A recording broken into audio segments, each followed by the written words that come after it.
gange bampita Mbonye Richard. Mbonye Richard. Nange ndi muntu nga naye Katonda kyakolera mu Israel kyennyini kyakolera. Kyakola mu Israel okuzaala Yesu.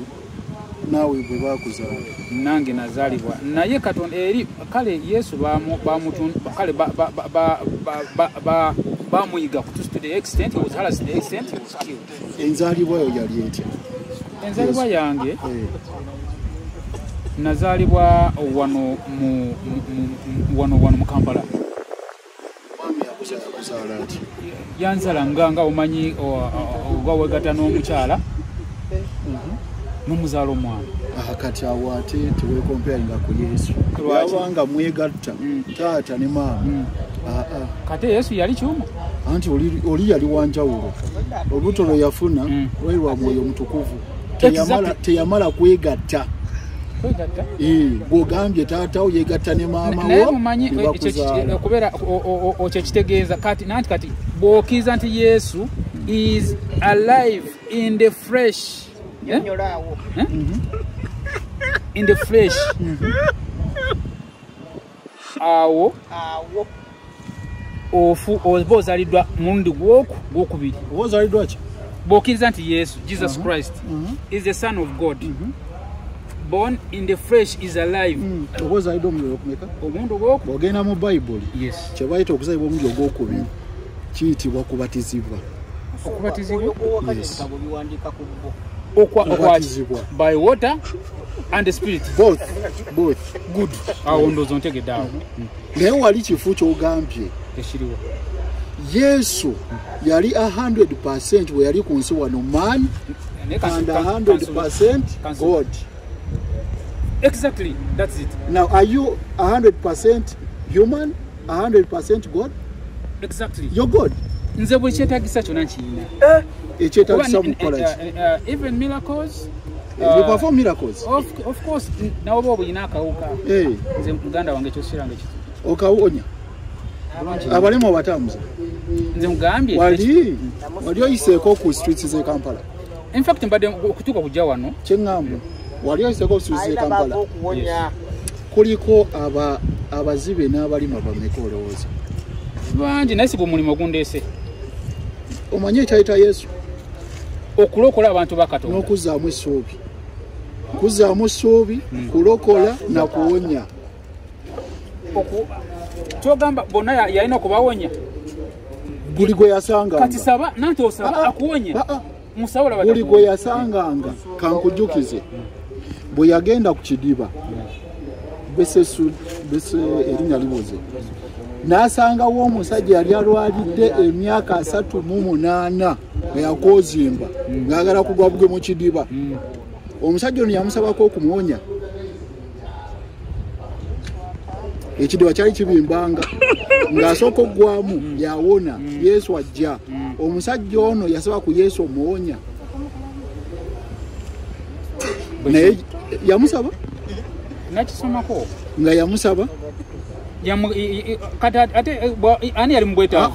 Yesu yali mubwetaavu? Ogambye buli eyajjanga n'amusaba yamuwonya. Yamusabanga. Kati kyogamba ogamba ngende buli omu.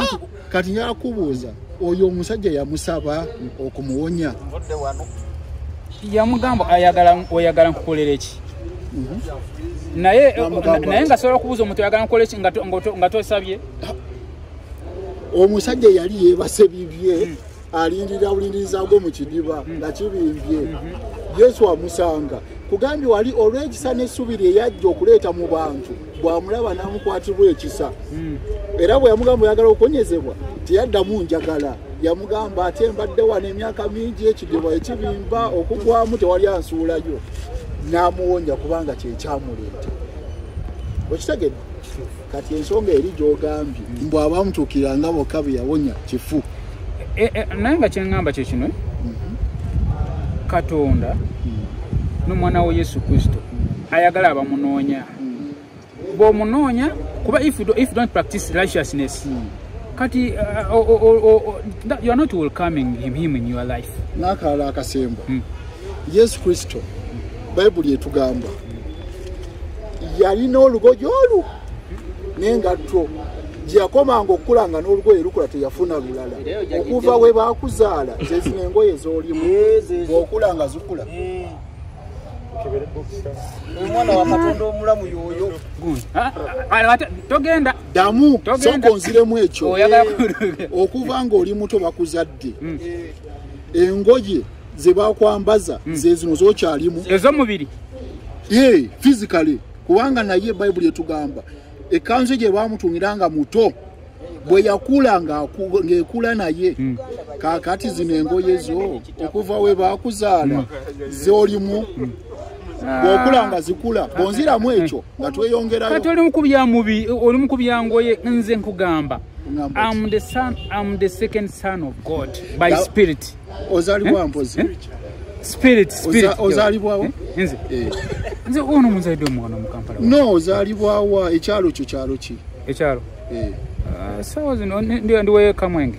Oliwe Kamwenge 40 kati mu bufunze gamba oli Yesu we 40 nedda sebo nedda anti kati sikwalina kunkola approve ate ne wano mu Uganda tewali approve ono ye mwenyini kati ugambe nti papa talina mukikira wano mu Uganda kati wenda kulaba mukikirira Luigi Bianco kati okimanyi nagenda wa Ssaabasumba olina sooka wa parish priest wo gy'osabira gy'osookera parish priest yansindise wali naye yansindise wali naye waliwo omwami kale abadde ankolako is assistant parish priest omwami twali tukwatagana bulungi era bukimu nga kikola bulungi naye Katonda kale alina kyeyaŋŋambye mbadde mugamba asabe n'omwami nga tasaba kati manyi nze Katonda ngamba omwoyo gwe si mutukuvu and God does not work with unrighteousness bukimu ebera aba mumpozinga is opposing kati nakalala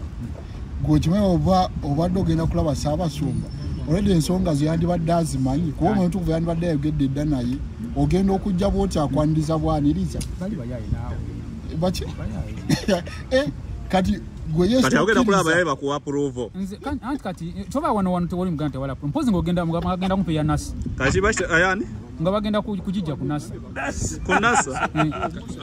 kati approve katandikira okukola waliwo ba philosophy bano kale bano abali authorized ati tandikira okukola kati tandikira okukola kuba approve bali eri bayaye gyogendo gyogabe bayaye naye nga ekisembayo Yesu bwe yabeeranga walingawo essanyu n'emirembe bwe yasanganga abantu abayina enjala yabatereezanga era n'abakolako wangi twagala nnyo ki kubanga era bwe yayigirizanga abantu ng'abatuuziza ku lubalama lw'ennyanja yagambanga abayigiriza abantu bano bayala tetusobola basindika busindisi baddeyo mubafunire ekyokulya naleeta ekyokulya ekyo n'akiwa omukisa bonna ne balya ne bakkuta akasembayo Yesu ono ng'abatizibwa eddoboozi lyagamba ono omwana wange gwensanyukira era gwenjagala ennyo ekyo nakyo Katonda yakingamba wabatizibwa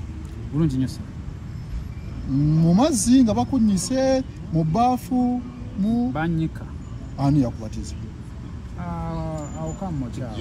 no nasokera munakani ku Center of Holiness mu Catholic Church abiso munakani mu Bondagani Church nze obulamu badde mu tambuza mu bulamu wa bulijjo naye bwe mazo kitegeera ku kutandika kugenda kugenda ku Kamucha Parish ne mbigamba bwana mukuru nakola kinangamba nino kujja wano olubaga wano oyina baganda ne wano ku Pastor Kanja badde nzijawo oyina baganda naye ensonga zino siza individual owned church business. It is it's for international church business like centered in Rome.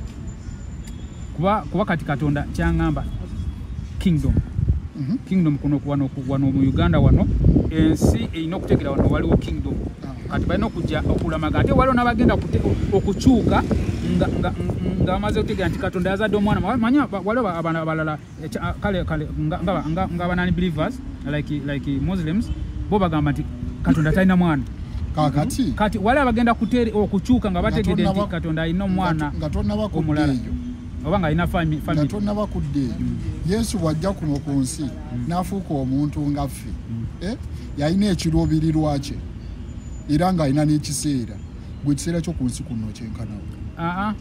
Nze singa era kati Yesu angamba singa nafadda kuba sitana Yesu atagamba Yesu wano banyumya agamba ata Yesu angamba nokufa singa nafadda naye making it at this age kuba sitani ayigabana bakatonda most especially wobanga nga toli mukiriza mu Katonda naffe tuli baana ba Katonda.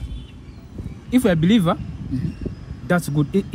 Only if you are a believer in the Son of God. Yes, we fought. I still wait for it. Okay, jibazala. Boyogera bojo.